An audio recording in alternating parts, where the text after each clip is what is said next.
Before the Motown sound conquered the world, before the chart-topping hits, before legends like Diana Ross and the Supremes became international superstars, there was another voice, a powerful blues singer with roots deep in gospel and soul, a woman whose career began before Motown became a musical empire. She wasn't just another artist on the roster. She was the first female singer ever signed to Motown. Although history sometimes forgets her name, she helped open up the doors for women who will soon define an entire generation of music. This is the story of the Motown pioneer who came first. The centerpiece of today's video is all about Mabel John. Now before we start, let's be sure to leave a like on the video, subscribe to the channel, and push that notification bell to be sure you won't miss out on any more uploads. Now without further ado, let's cue that intro.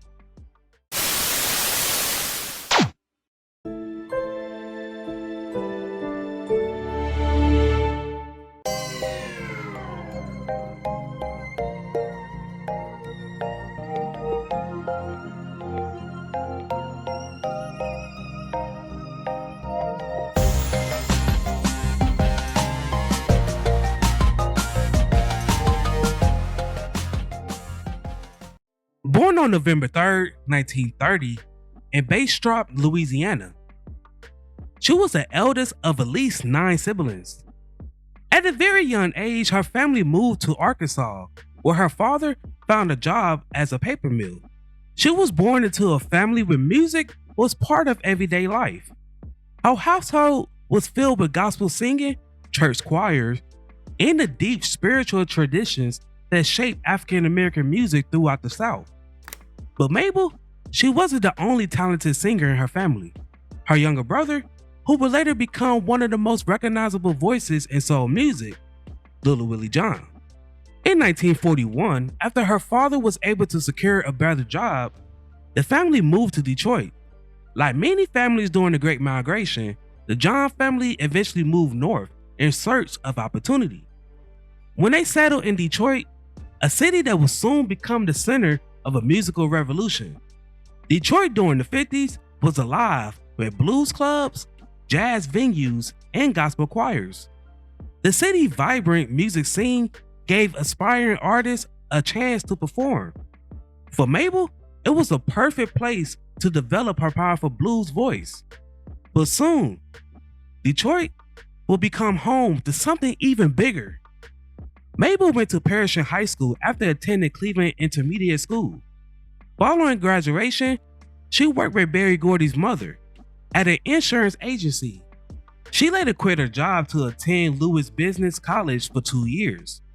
Later, Mabel ran into Miss Gordy once more, who informed her that her son Barry was composing songs and seeking somebody to record them. Gordy started mentoring her and playing piano with John at local events. This went on until 1959, when John played at the Flame Show Bar during Billie Holiday's final Detroit performance. John started recording with Gordy that same year. She initially signed with United Artists, but nothing came out of there. She eventually joined with Tamla Records as one of the original musicians, making her the first female who was signed to Tamla and Motown. Her first record was a romantic blues song that was titled "Who Wouldn't Love a Man Like That?" I may be wrong, but to him I'm right. Yeah. He likes. The song went unsuccessful when it was released in 1960. After that, John went on to release the songs "No Love," Stay away from love, hurt you. and "Actions Speak Louder Than Words."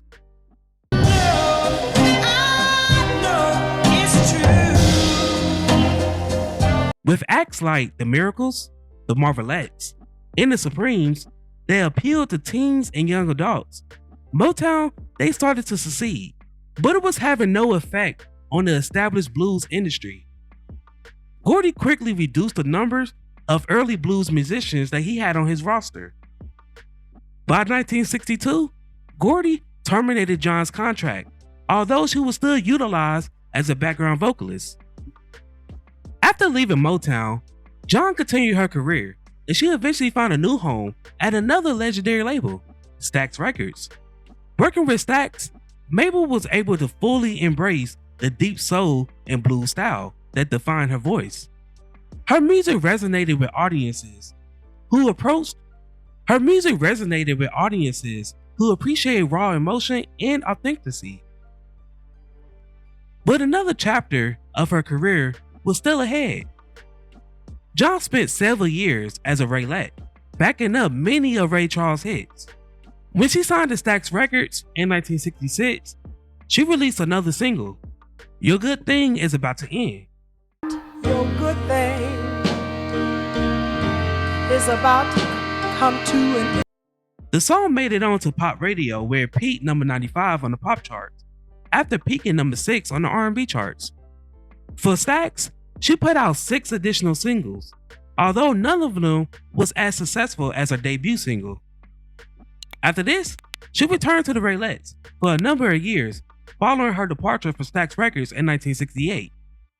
She decided to leave secular music behind in 1973, and she started managing Christian gospel groups and occasionally went back to the studio to perform.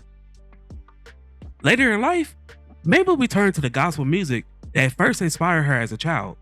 Her voice, shaped by decades of blues and soul, carried a deep emotional power that fit naturally within gospel traditions. She continued performing, recording, and sharing her music with audiences who appreciate her authenticity and passion. Through gospel, Mabel found a new way to express her faith and her musical identity. She founded the Los Angeles nonprofit Joy Community Outreach to end homelessness in the late 70s, which they fed and clothed over 100 individuals every day. In 1991, she put out a single that was titled Time Stops.